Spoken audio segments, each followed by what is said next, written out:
and welcome to Hoop Royalty. I'm King Jemison, alongside, as always, Karna, and we are back. But unfortunately, so is the bad news for the Memphis Grizzlies. After just a couple days of great, inspiring Grizzlies wins, a feeling like maybe there was going to be something coming out of this season, well, then we got the biggest bombshell of all, that Ja Morant will miss the remainder of the season with a torn labrum. And now all hope is truly lost. So we've been away from you for a while. We were planning to record today anyway and talk about some of the positive momentum since Ja's return, particularly the wins over the Lakers and the Suns. And then the whole pod shifted with the news that dropped last night. So, Karna, as we get into it, what was just your first reaction when you saw, and actually, how did you find out about Ja's injury? So I think we were talking offline. I think we found out in very similar ways, which it kind of reveals how much of our personality is based on the Grizzlies. Facts. Our group text hit me and said I was coaching swimming, and I got a text and it was like, "Oh, tough news for the pod." And I'm like, maybe we made a trade, maybe we, in the back of my mind, the sling and the seeing Ja Morant out, I knew that there was probably something to do with that. Maybe I was like 2, 3, maybe 4 weeks. Saw the tweet, Ja Morant out of the season. I believe torn labrum in the shoulder. I gasped audibly. Other coaches asked me what was wrong, if my family was okay. They are. No. Yeah, happy and healthy. Depends. I consider Ja a brother, so no, but I'm just kidding. It was a tough moment, but my mind went to a couple of questions that we are going to ask ourselves about the Grizzlies season. But it's a tough look for a team that is really in the midst of a battle, both an identity battle and a battle on the court. It was tough to see, and now we're hoping some of that veteran leadership that we invested in over the season, and Desmond Bane and Jaren Jackson Jr., who are relatively veteran players, can kind of coalesce and salvage what's left of this season. It's funny you say that you found out because somebody else reached out to you and was like, "Hey, I'm so sorry, man. I know how much this means to you," because that's basically exactly what I got. I just got a message in Slack that said condolences at King Jemison. And that's when I opened Twitter. I hadn't really been on Twitter that night. I'd just been enjoying the national championship game. And sure enough, that ruined the rest of the night. You may hear my dog Grizzly growling in the background. He is also very upset. He's processing these emotions in real time. You can't really fault him for that. But yeah, it was crushing because, honestly, if this had happened before he returned, or even after the Kings defeat back on New Year's Eve, both of those points, you're thinking this season's pretty much lost anyway. Then obviously it would have sucked because Ja Morant's my favorite player. I want to watch him play basketball. I'm still going to be watching the Grizzlies games. They won't be nearly as fun without him.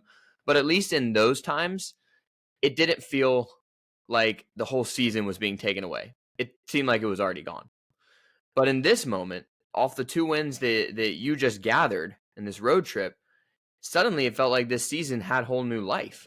And in these 9 games that Ja Morant played, of course, the team went 6-3, and never have we seen the trio of Ja, Bane, and Jaren look better together. Like, they were actually maximizing each other on the floor. They were an impossible guard when they were all truly rolling. And now, like, that's just out the window. So there's no silver lining. Like, we're going to try to talk about how the Grizzlies move forward, but there's no silver lining when your best player is out for the season. No lottery pick is worth not having the opportunity to watch Ja Morant play basketball. No lottery pick is worth missing even if it was an outside shot, missing a shot at going to the playoffs with your 3 best players. Especially with this class of talent, it's definitely worth it. There's no generational talent at the Grizzlies. Anyway, we're getting ahead of ourselves. I mean, look, this is a tough time to be a Grizzlies fan. It really is. I think, as you said, there are no silver linings, but there's still a ton to look forward to, I guess, outside of the whole offensively that we're going to see. What I hope is that the basketball can still remain watchable. Because without Ja Morant, that was a big thing, which was like, we haven't seen watchable basketball. Even in some of the games that we were in, we were 6-19 without him, but those 6 games were still not that watchable. One thing I want to just put on top of that, and to put into a scope really about how injuries have plagued not just this year, but the Grizzlies' kind of core 3 within their times together. So to clarify, Desmond Bane has played 400 games with the Grizzlies. 103 of them have 103, which is barely over 25%, have been with Ja Morant, Jaren Jackson Jr., and Desmond Bane healthy. That's insane. What a stat. What that means is that we have struggled with injuries for years. And I promise you, when these 3 guys are healthy, it's a force in the NBA. The issue is they just haven't been. And I hope that trend changes in the 2024 season. I really hope it changes.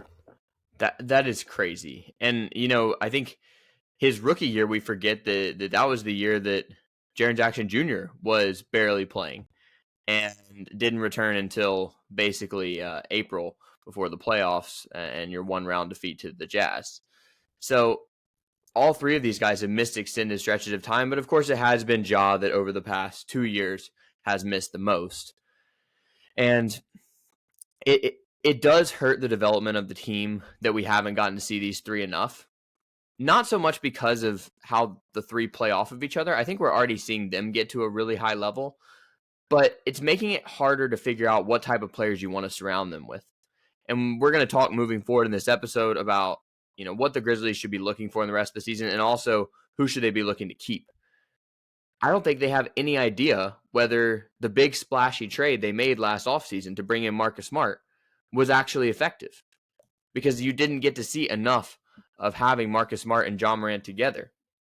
And, the last time we saw it against the Lakers, it was incredible, unstoppable. And yet, before that, I had an impression that was probably not a good fit. And so maybe you would be looking to trade Marcus Smart at the deadline or in the offseason. Now they just don't really have the luxury of figuring that out. And that is another real shame that we have this core of 3 players. The Grizzlies have done the hardest part of team building, putting together 3 stars, but they haven't really gotten to figure out how those 3 stars look together for extended periods of time, and even more so, who they should surround them with. Yeah, and to add another layer to this, and again, I maybe need to go look back at the numbers. So to clarify that stat, it's 400 by the end of the season, but now we know Ja Morant's out at the end, so we can kind of factor those things in. On top of that, to your point, which is how do these guys all interplay with each other? Steven Adams, adding the layer of Steven Adams, has only been like 61, 62 games. So you have another pivotal piece that hasn't gotten to build chemistry with those 3 guys. And I think you hit the nail on the head. Is like, at this point, we're relying on almost conjecture to see which of our role players who have been shaky, to say the least, in this season are worth keeping and are worth, trading, cutting. I don't even know.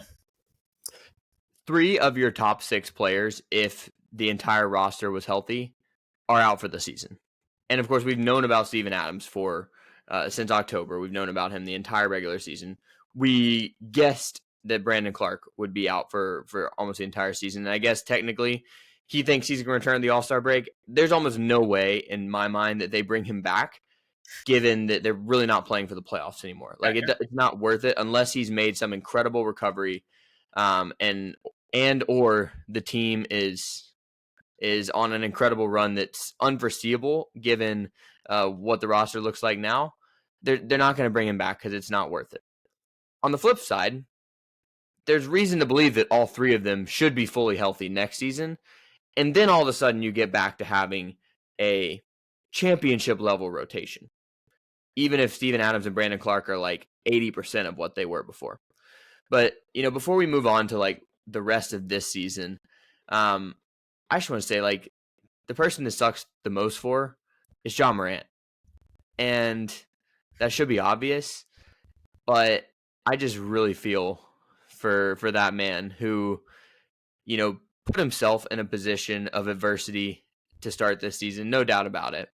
But as we detailed, it was still too out of his control, made it so that suspension hurt his team even more than it should have. Like, the team never should have been 6-19 without Ja Morant, but he had to bear the blame for that. Then he comes back, plays great, reminds everybody that he's an all NBA level talent. He is a franchise cornerstone player, and then it's taken away from him again. So I just hope that he's able to find joy in being a teammate, find joy in being a father, a son, and everything else, just a person. Because I know this has got to be like so crushing for him. We know how much he loves to play. That love of the game exudes itself every time he touches the floor. Yep, couldn't agree more. I and this might fit into another segment, so I might come back to the idea. I'm worried for Ja Morant. I think that I hope he finds joy in those things, and I don't think there's been a lot of questions about Ja Morant's character. He's never been a locker room problem. No, everybody in the Grizzlies loves him. I don't think that's ever going to change. Like, I think he's just a guy who's 10 toes down for the people in his locker room. He loves the city of Memphis. He loves the guys that he plays with. It's what does he do with the times that he's not rehabbing, that he's not in the facility, that he's not, just around the team? Because I think his safe place is around the team, which you can't say a lot about a lot of NBA stars, not only of this generation, but of previous generations. So I worry about, we saw it 2 times, kind of just the wrong people around him influencing him to make a decision that was bad. I hope with this time off, this whole season off, he does not fall back into those habits or back in with those people that cause him to miss even more time on the back end of his injury. I think that would be catastrophic for the Grizzlies front office and catastrophic for the Grizzlies' hopes in 2024 and 2025. Yeah. What we've learned from this season is that in the Western Conference, we need to come out with a really, really strong start for 24-25, and that requires Ja Morant on the floor. I'm not going to assume that like being away from basketball is going to cause any of these old issues to crop up, but you bring up a fair point. And, obviously this is going to be a challenging time for him, but, if he can lean on his teammates in the way that he obviously did in those first 25 games, I think we saw him come out and play incredibly hard because he missed being with them, then that would be as surefire a way as any to keep him in a good spot. And we will certainly hope that for him. Hope that this recovery goes extremely well, and that he's back on the floor fully himself in October. We'll just to wrap up the very first section, Ja Morant's 2023-2024 stats: 25.1 points per game, 8.1 assists, 5.6 rebounds, a 6-3 record after, of course, the team is 7-20 without him. Had to do some quick math there. 7-20 without him, 6-3 with him in the lineup. I would say that's called having an impact. And 2 moments that Grizzlies fans will remember forever: the buzzer beater versus the Pelicans and the dunk over Wemby. Like, this guy had the most incredible 9-game season in NBA history. I'm pretty confident in saying that. And I just hope that next year it's something more like 79. Yep, couldn't agree more. All right, well, let's move on to talking about what is left for the Grizzlies this season. So I think it's fair to say, as we just noted, the team is 7-20 without Ja. They're almost, it's almost impossible for them to reach the playoffs, given the hole they're in right now. 4.5 back of the 10 spot in the play-in, and still in 13th place overall. Like, they would still have to pass 2 more teams to even get into that 10 spot. One of those teams is the Warriors, who is going to have every incentive not to tank over the course of the season. So it seems like playoff hopes are done. Doesn't really matter that much, because even if you got there, you're not winning a playoff series without Ja Morant. So this season becomes about the next one. And in my mind, I'm framing the rest of the season as getting out of a rut that the Grizzlies have been stuck in since 2022. In the 2022 season, you have this incredible rise. That is when Ja Morant becomes an All-NBA player. You see Desmond Bane burst onto the scene. Jaren Jackson Jr. gets into the depoy conversation. And the Grizzlies improbably become the 2 seed, give the Warriors their toughest test in the playoffs. And from that point forward, I don't think we've necessarily seen the Grizzlies get better. We've seen individual players get better, but the whole team has not progressed closer to a championship. I don't think they have ever been closer to a championship than they were in the Warriors series in 2022. So the rest of the season is about getting closer. We'll talk about what that looks like. But Karna, just how are you framing the rest of the season? I'm framing the rest of the season the way I framed the early part of the season and the see what we have strategy. So I'm going to say that is my consistent theme throughout this season, which was in the first 25 games, I made the argument that the front office should just throw people out there and see what we have. Look, I'm still with that. I still think that we need to evaluate these young players. Now we have a full season of data to see what players work and what players don't. And I get it. I think you made a good point, which is Ja Morant, really, if you throw him at Ja Morant, it changes the whole equation. But what we've seen in the see what we have strategy is Vince Williams Jr. has come onto the scene. Absolutely. That's a win for your see what you have. That's a huge win, right? Zaire Williams still hasn't taken that next step, right? Now he has the playing time he has a full season, the rest of the season, all the runway you need to see, is this guy an NBA level wing? Is Santi Aldama an NBA level wing? I'm not going to make a case for, I'm not going to go down the list and make a case for each player. I don't think that makes sense, because that's not what this is about. It's about the front office systematically. It could be Zach Kleiman in a room alone with a pen and paper, or it could be him in a room with 35 sweaty nerds like me who have Python terminals open, who are like doing a bunch of data analysis. I don't care. But there needs to be some systematic evaluation of, hey, this guy does this well.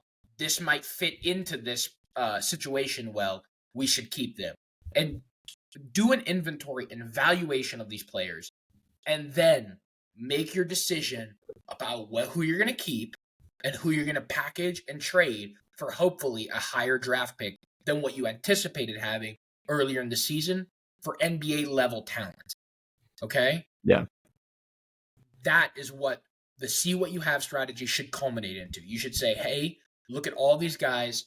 These are the guys that are available. We'll package it with the high draft pick, and we want NBA level talent back. Yeah. And that is what I expect from the front office this season. Yeah, I think that's a great way to look at it. So you're not going to go into next season, at least I don't think you will, with all of Vince Williams Jr., Zaire Williams, David Roddy, and Jake LaRavia on the roster. Your 4 young wings. And Vince Williams Jr. is for sure going to be on the roster. That's one taken care of. He doesn't even deserve to be in this conversation. He's going to be there next year, and he should be. Yeah. And you're honestly probably not going to get rid of more than one of them just because of depth purposes, unless some team really wants 2 of those young wings who really haven't proven very much. So you got to figure out which one of those guys you're willing to part ways with, which you're willing to pour more minutes into even next season. Like, which one of these guys can be a rotation player? And then on the flip side, you're tanking without tanking. I don't think the Grizzlies should do anything like remove starters from the lineup when they're not injured until at least like March, because the odds are you're probably going to win no more than 50% of your games, even if you are trying to win.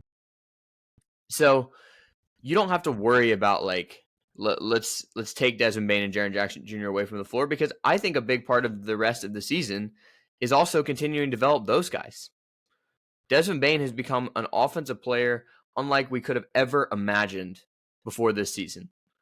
And I mean that, like, of course, I could have seen him average 24.5 points per game, but seeing him average 5.4 assists per game, to have gotten 13 assists in a game on Friday against the Lakers, in which Ja Morant was playing and Desmond Bane was still your top playmaker in that game, he's become a featured option, and I think he can only continue to grow. And in the pros, Jaren Jackson Jr., I think we've seen what he can be as a scorer. And in these last two games against LA, where he had 31, and Phoenix, where he had 28, both games he was unguardable and also hitting his threes. We've seen what he can do as a scorer. The big thing for him is, can he also start to build that facilitation, beat double teams with passes? We saw it in Phoenix flashes when he had his career high 6 assists, and it was mostly passing to open 3-point shooters out of a double team. And unlike most times this season, those open 3-point shots went in.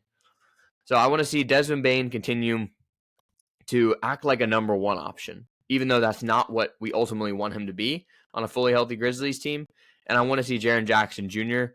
Become more than just a scorer. His development as a scorer is incredible, but I think if you have 3 guys who are capable of scoring for themselves and setting up others, again, you become unstoppable. Yeah, I mean, what are you looking for from Bane and Jackson in the rest of the season? And what you just said, that last part's the hardest part, right? Jaren Jackson Jr. creating for others is going to be that like final rolling the boulder up the hill. It's going to be that final like 100 yards is getting Jaren Jackson Jr. to play in a system where he can be the primary ball handler. That's like end state, right? Is can he bring up the ball up the floor? Can he make the right play with the ball? And that's what I'm hoping to see by the end of the season. Exactly what you just said. I'm just cautioning Grizzlies fans. It's going to take a long time to get there. There's going to be some ugly basketball on the way to get there. But if he does get there, it elevates his game to a different stratosphere that puts him in the I'm not saying he is this guy. I'm saying it puts him in the conversation with guys like Giannis, puts him in the conversation with guys like Joel Embiid for how dynamic a big man can be on the floor, right? Yeah. The question you have to ask yourself is like, you add something like that, you add a more dynamic part of your game where you're not just a scorer on offense. We know how dynamic he can be defensively, but you're not just a throw it in the post guy, a guy who's going to hit a couple threes a game and kind of fall into like 20 to 30 points a game, but a guy who can maybe even score 20, 30 points a game, but also have 5, 6, 7 assists, right?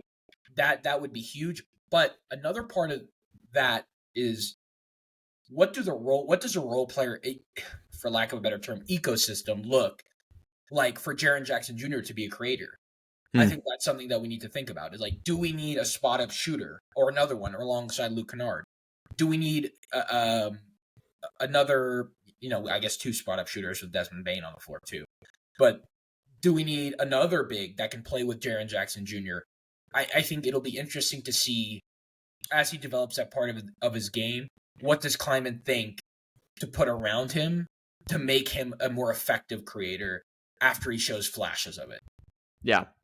So that gets me to something else about the Grizzlies roster building.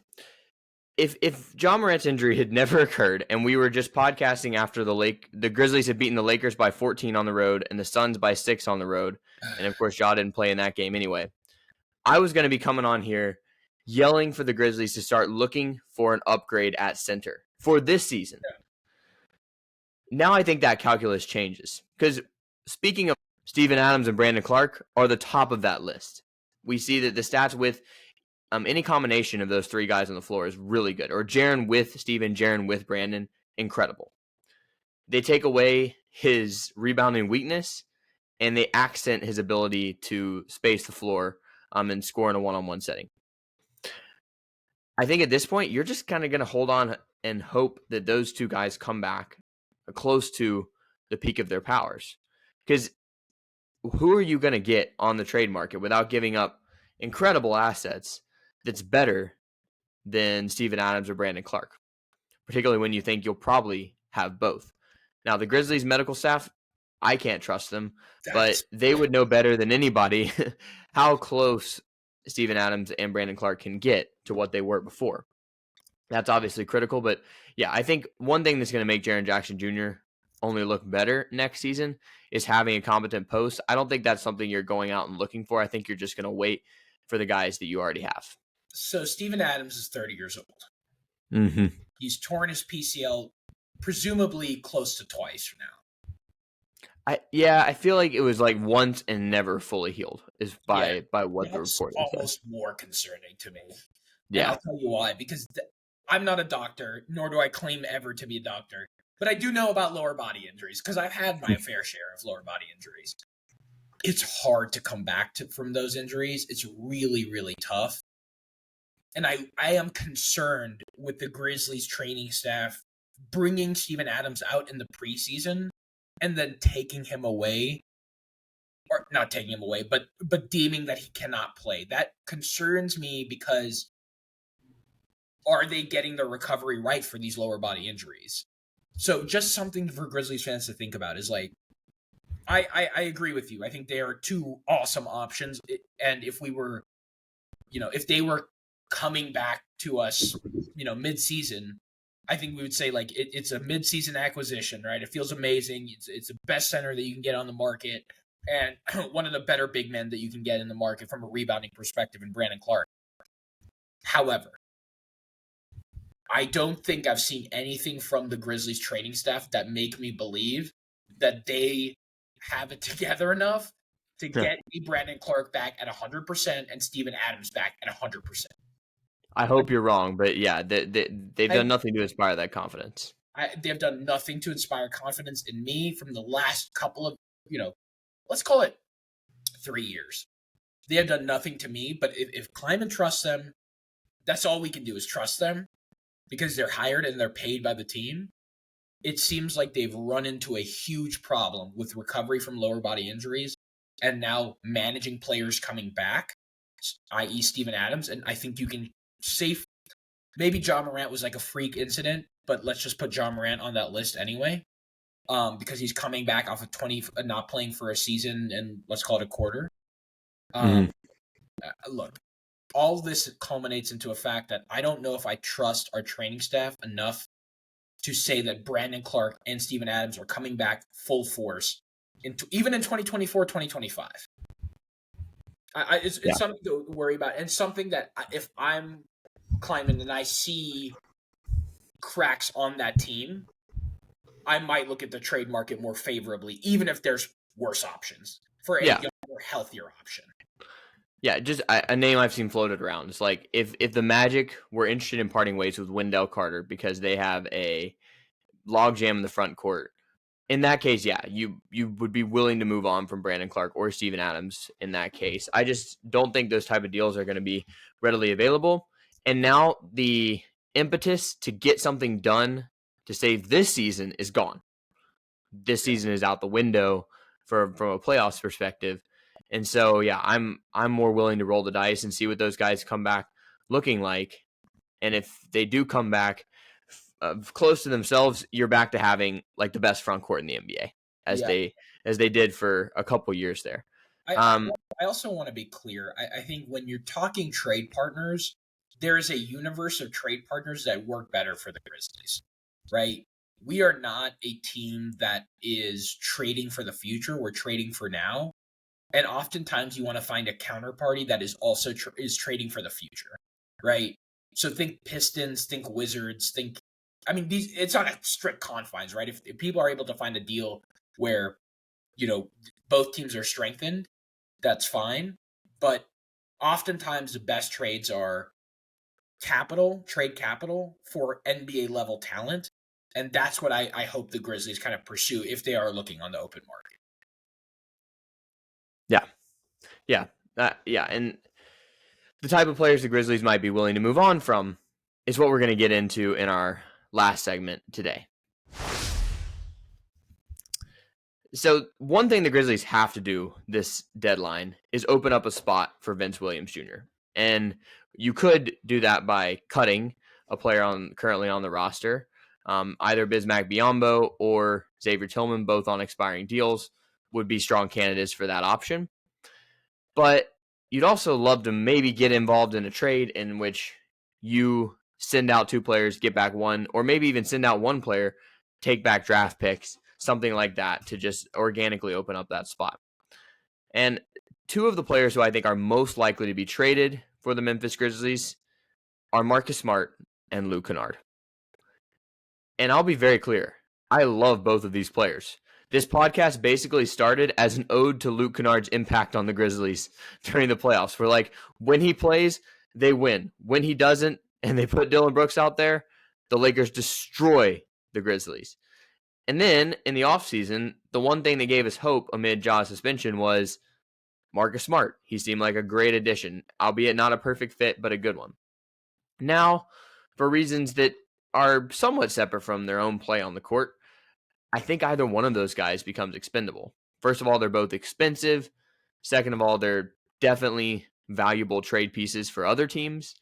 And thirdly, when you have Ja Morant, Desmond Bane, and let's now add Vince Williams to that conversation, you've got three backcourt guys you really trust. Now, Vince is more of a wing, but certainly can play at that guard spot. So, I pose it to you, Karna.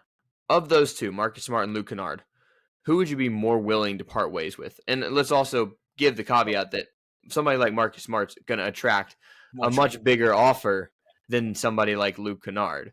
But given the relative offers, who would you be more willing to part ways with? So that's a good. So I guess going back to what I just said about the universe that the Grizzlies trade in, I definitely don't mean that in season. I was kind of more talking about off-season plans for the Grizzlies.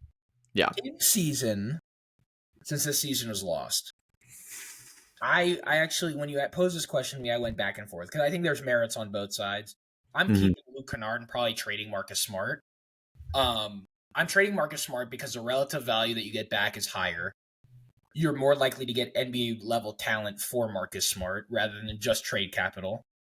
And there's something Luke Kennard does that the Grizzlies desperately needed, and I'm glad you called out the Lakers series because it was pointed out in the Lakers series. He spaces the floor, right? He's a liability defensively, but he spaces the floor, and we know how important that is for our superstar Ja Morant, and that's why I'm keeping Luke Kennard. Now, what I don't want to see is like, well, Marcus Smart did all this stuff too, and he's like he spaces the floor, not to the same level as Luke Kennard. And that's first. And two, I fully understand Marcus Smart is a generational talent in terms of defensive instincts. He is a insanely good perimeter defensive player. I fully understand what Marcus Smart can do for the Grizzlies. The issue is he's expensive, and we can get a lot of NBA talent back on the trade market. And I don't know if what he provides defensively, and even from a playmaking perspective, is enough to really fill gaps that we desperately need to with NBA level talent. I think he's a nice to have. I don't think he's a must have. I think Luke Kennard, from a role player perspective, is a must have for the Grizzlies. Let me start by saying Marcus Smart is coming off his two best games as a Memphis Grizzly.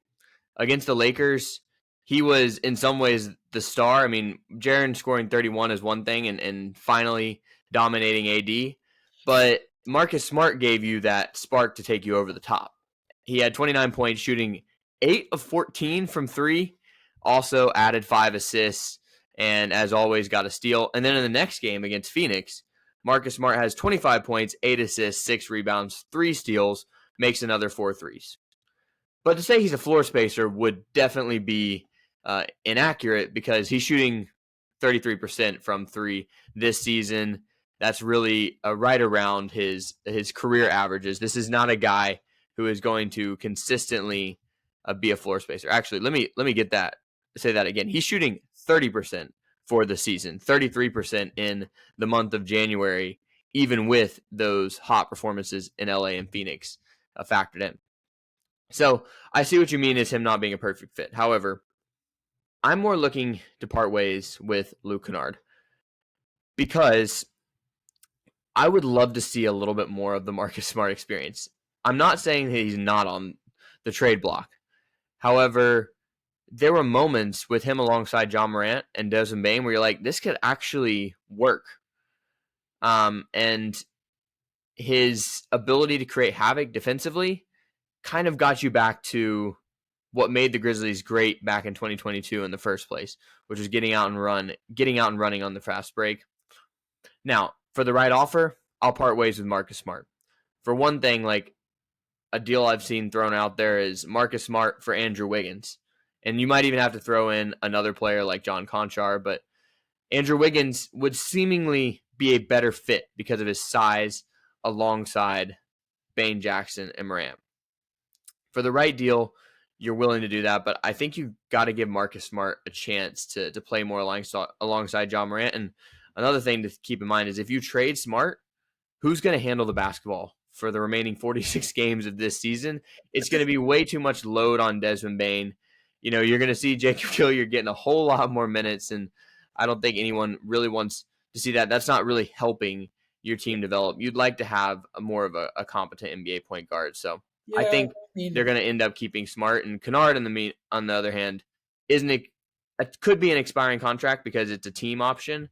Yeah. And in the way that he has not seized the opportunity this season, it kind of shows how he is expendable. He's a great fifth guy on the court with the right lineup, but certainly not somebody that is irreplaceable on the Grizzlies.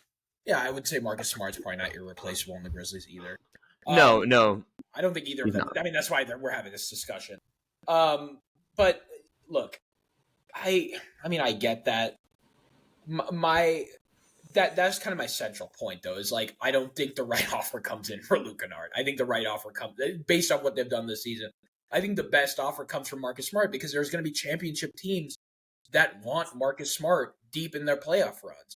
Yeah. And one thing I'll say too is, look, any NBA team can use a spot-up shooter. Any NBA team can, right? Like, there's not an NBA team that you can ask that's going to make a playoff run that's going to say, hey, we don't want a guy that shoots the lights out and can that can really drop like a 40, like shoot 50% from 3-point during a playoff series. There's no team that's going to say that. But I would argue, and I would argue that Marcus Smart does more dynamically, and it's because actually he is a better player that I think that we should trade him, is because you get more back for a player like Marcus Smart that can do multiple things. And not to say that like 3-point shooting at the level that Luke Kennard is doing is like common among NBA teams. It's not. But it doesn't warrant the same amount of capital, both NBA ready capital and trade capital, that Marcus Smart will. And I think like some examples are like the Pacers could use him. These are teams that, well, the Pacers are not a fringe team. They're a pretty good team. The Kings could use Marcus Smart for there's defense. So many teams that could use. Yeah. Any team that has a deficiency with perimeter defense, which is a lot of them, by the way, could use Marcus Smart. So I just think the right offer is going to come in for him. That's why I would pick Marcus Smart. I don't think he does enough as a primary ball handler. I don't think he is a starting point guard in the NBA. I mean, he's better than Jacob Hilliard, but that's not a big level to clear. No offense to him. I mean, he's a good player, but I don't think he actually does that much developmentally for some of your young players, because he is a jack of all trades and fits better around stars than he does like young players. I think we saw that in the first 25 games. Yeah. I just mean Marcus Smart is clearly a more valuable player than Luke Kennard, and conceivably fills a hole in your starting lineup. So I would like to see him get another opportunity. Honestly, I think he would have been somebody under intense scrutiny over this next month before the trade deadline if Ja was not injured, because we'd want to see more of how that pairing looks. For the right deal, you're willing to part ways with either one. One thing to keep in mind with Luke Kennard, I don't want this to be the case, but we don't really know if the Memphis Grizzlies are truly willing to pay the luxury tax. Zach Kleiman has said Robert Parra will. We have not seen evidence of that. And trading Luke Kennard for like draft assets would put you back under the luxury tax. And that's something to look out for. I think that's kind of a bad sign for the future of the franchise if that's what they're doing, shipping off a key role player to save money, but definitely possible. This is another thing. Sorry, go ahead. Yeah, I mean, I think if you are sending out Luke Kennard, you want to get significant draft asset or somebody who you think is a good fit on the wing right away. That's probably not going to happen. So you're looking at a first round pick for Luke Kennard. You're not shipping him away for like a second and dumping salary. Yeah. They got him for 3 second round picks and Danny Green. Maybe the front office would be willing to take 3 second round picks back. I would not. But if you're talking a first round pick, particularly one in the first half of the draft, now you've got my attention. For Luke Kennard? Yeah. Yeah, you definitely have my attention. I'm glued to my phone if that's what you're able to get for Luke Kennard. One last thing on this. We are fans of the team. Front offices don't like to be wrong. And I think we've said that before. Yeah. So I'm asking a different question. I'm asking and answering a different question. Will the front office get rid of Luke Kennard or Marcus Smart? I'm leaning Luke Kennard. I think if you get a first-round draft pick in any part of the draft, you're probably getting rid of Luke Kennard if they are able to throw in some NBA-ready talent. Marcus Smart was a splash trade for the Grizzlies. It did really like the biggest trade that the front office has made in their tenure. And they're not going to just give up on it in half a season. Yeah. That is like pulling pocket aces in poker and folding after the flop. Incredible. Sometimes it's the right move, don't get me wrong, but it's the hardest thing to do. And I guarantee you that front office is not going to do that. And you can clip this because that was an awesome analogy. The front office is not going to do that. They're not going to fold pocket aces just because they had, a bad flop. So something to think about as well is there's not just the X's and O's at play. There's real people making these decisions, and they may say, we just made this Marcus Smart trade. We don't want to be wrong. We don't want to be the laughingstock of the NBA. We're keeping him. Super fair. So if I'm hearing you right, you think that even though you'd rather let go of Marcus Smart, the front office is more likely to let go of Luke Kennard. Absolutely. Yeah. I would be, I don't know. I think it's like a 50-50 proposition that both of these guys are on the roster after the trade deadline. Maybe leaning like more likely that one of them is gone. Yeah. And I agree that it's more likely to be Luke Kennard because of what they invested in Marcus Smart. Yeah. And I believe Sam Vecini of CBS pointed this out. Like, they're not getting that back anyway.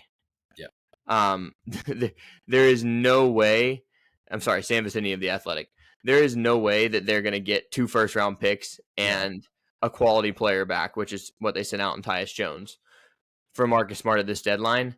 And so sunk cost fallacy, but that's probably going to lead to the front office holding on to him. That's why we all do it, though. Yeah, no, we do. And you know what? It'll be fun to watch him over the rest of the season. He obviously missed a ton of time himself.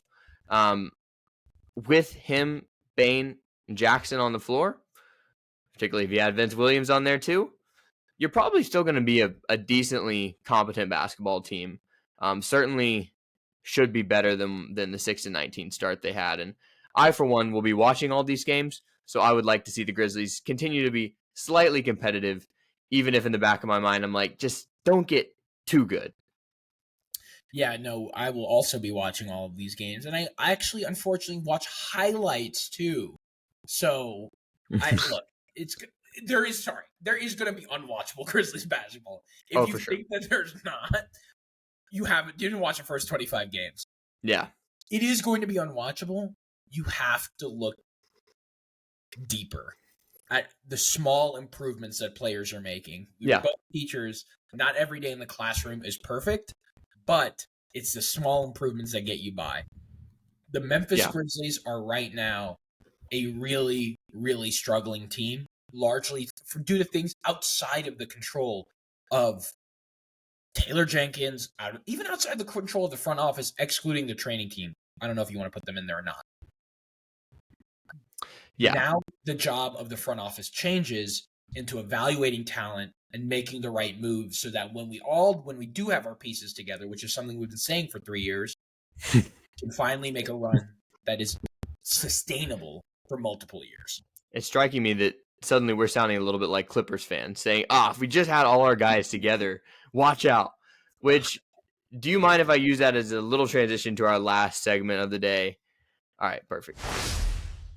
So last segment of the day, let's end on a happier note. Obviously, this was a depressing podcast about essentially the end of the Grizzlies season and missing out on one of the most exciting players in basketball. Let's say it, the most exciting player in basketball for the rest of the season. But I was very fortunate over the break to get to see that most exciting player, as well as the rest of the Grizzlies, up close and personal, sitting courtside at the Clippers-Grizz game in LA on December 29th. Shout out to Michael Schwartz for making that possible. It was an incredibly special experience for Megan and I.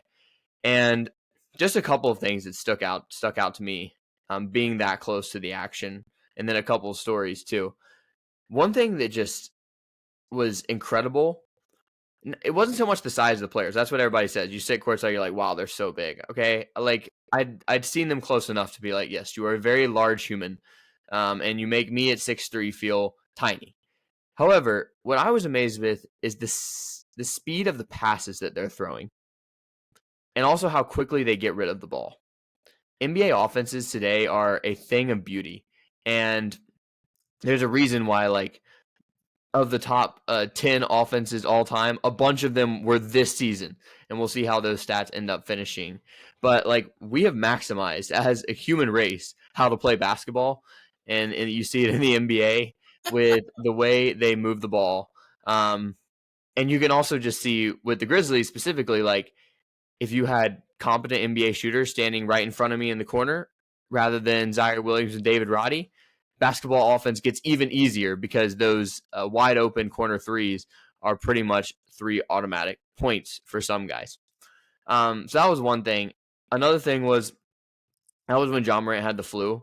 He clearly was not able to impact the game like he usually is, but it was just crazy to see, like, the defensive attention that he draws, how the entire Clipper strategy had to change anytime he was on the floor, anytime he was going to the basket. And I would actually kind of say the same about Jaren. In that game, Jaren didn't play particularly well for stretches. He missed a lot of close looks at the rim, but he got whatever he wanted. He was getting to the rim at will. That guy is an offensive force. And as we teased earlier in the show, if he can figure out how to be more of a playmaker as well, he is going to be not just an all-NBA defensive player, an all-NBA offensive player too. But then a couple crazy things happened to us. For one, at the end of the half, David Roddy was shooting a corner three. James Harden was closing out. And James Harden decided to take his closeout one step further and literally sat on Megan. And sat there for a second, like, didn't move immediately. He watched the next part of the play move on down the court before he decided to move. And by the reporting from my wife, he was quite heavy and quite sweaty. So there you go, James Harden. I said that she suffered the same fate as many a Houston area stripper, but I digress. And then we were also sitting next to Paul George's parents, incredibly nice people. If you don't know their story, please go check it out. His mom lost the ability to walk, and that was a big part of his decision to come back to Los Angeles to be closer to her because it was harder for her to travel. And he came over at the end of the game. Obviously, I was not going to talk to him, but it was really cool to see his relationship with his family, and that's a guy I will always root for unless he's playing the Grizzlies. And we also met some of Jim Harbaugh's family, and they were very, very kind. It made me a little bit happier for Michigan. In any other case, I would have been distraught that the team that allegedly cheated throughout the season was the ones to come out on top. But, you know, they were nice folks, and so at least I can be happy for them, and at least I can be happy it wasn't Texas. Hey, come on, man. Don't do that. But that was my experience sitting courtside. It was amazing. Saw how, like, the 0.01% lives, and they make it an absolute luxury, like free all you can eat sushi in the lounge. Like, question about that. What did you eat? That's what I'm concerned with. As a food and beverage analyst, that's what I do. So I ate a whole lot of sushi because it was free and it was all you can eat. And that to me is that is irresistible. My favorite food, usually not something I can afford. Yeah, awesome. Fellow podcaster Paul George, actually, too. We Oh, should get that's him true. on That's true. over Yeah. y'all's mega basketball podcast. If he would like to come on this show, we can probably try to make something work. So, Paul George, I would take like 2 days off before that podcast just to get ready for that podcast. we would have his career memorized. But Yeah. seriously, his family was incredibly nice. His mom actually offered me her sushi. She got they brought food to their seats, and she had 2 platters of sushi. She's like, "You want this one?" I'm like, "No, ma'am, I've already eaten." But I really appreciate it. That's just the kind of people that they seem to be, and everybody was coming over to them at some point in the game, literally in the middle of the game. Russell Westbrook dapped them up. He saw that that's who he was next to. He's like, "Oh," and that was another takeaway is Russell Westbrook in person is kind of electric. He's a guy I've literally laughed at as a basketball player. And the more you watch him, the more you see he has brought something new to the Clippers. His effort is incredible. He is always trying, not something you can say about every NBA star. And I'm happy that he has found a new landing spot after the Lakers debacle. Yeah, none of these guys are Georges Niang. But it's cool to hear that the stars are cool, I guess. No, I would have been stars in my eyes for Niang. Yeah, exactly. Shockingly, Kawhi Leonard did not play, but the Clippers still got a pretty easy victory. It was another NBA scheduling thing, though. The Clippers were coming off of 3 days rest. They'd had 2 full days in between the game. The Grizzlies, meanwhile, had played the night prior. They were on the second night of a back-to-back. And just seeing the level of energy between the two teams, it was remarkably different. Yeah. It was a scheduled loss for the Grizzlies, and I didn't really care because I was having a great time in courtside seats. But yeah, it's kind of crazy how that happened over the course of an 82 game season, where basically all the Clippers had to do was show up and win that game because they were going to have so much more energy than a Memphis team that had been in Denver the night prior and dealing with the flu. Yeah, the only close thing experience I've had like that is sitting behind home plate for a MLB game. Yeah, it's awesome. It's crazy to see the best athletes in the world up close. You can see why people pay a whole lot of money to do it. And again, thank you to Mr. Schwartz for making that possible for us. Don't think it'll be something that happens again unless it's as a beat writer, as a broadcaster, something like that, where you get that press row front seat. Nice. And it will happen. I appreciate that.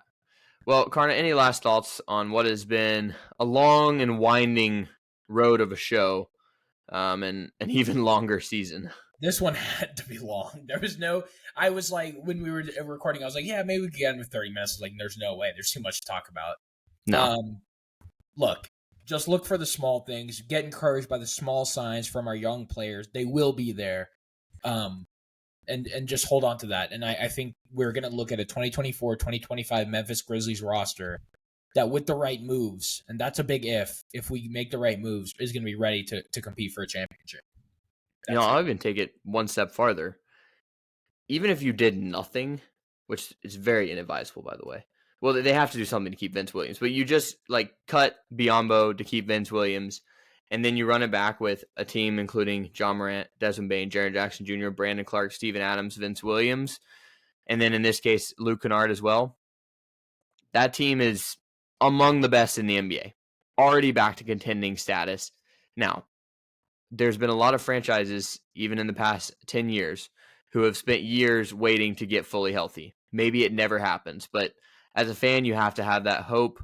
For now, we're watching to see the improvements of our guys, see what type of moves we can possibly make, but know that is what's on the horizon. The Grizzlies can be a contender next season, no matter how poor their record is this one. Couldn't agree more. Well, that'll do it for Hoops Royalty. Again, I'm King Jemison alongside Karna Venkatraj. Please like and subscribe on YouTube. 5-star reviews and nice comments. Greatly appreciated wherever you listen to this podcast. We will get back to our once-a-week schedule. Took too much time off around the holidays, and maybe it was our fault. Maybe karma caught up with us for not providing those podcasts. That we were going to have something nice to say about the Grizzlies and then the Morant news. So we'll be back with a more regular schedule. Watching the Grizzlies is going to be super interesting until the trade deadline. After that, it may get kind of rough, and we'll watch for you and tell you what you need to know so that you don't have to, and you can enjoy whatever else you have going on in your February. But that'll do it. Thank you so much for listening. Have a great night, and go Grizz.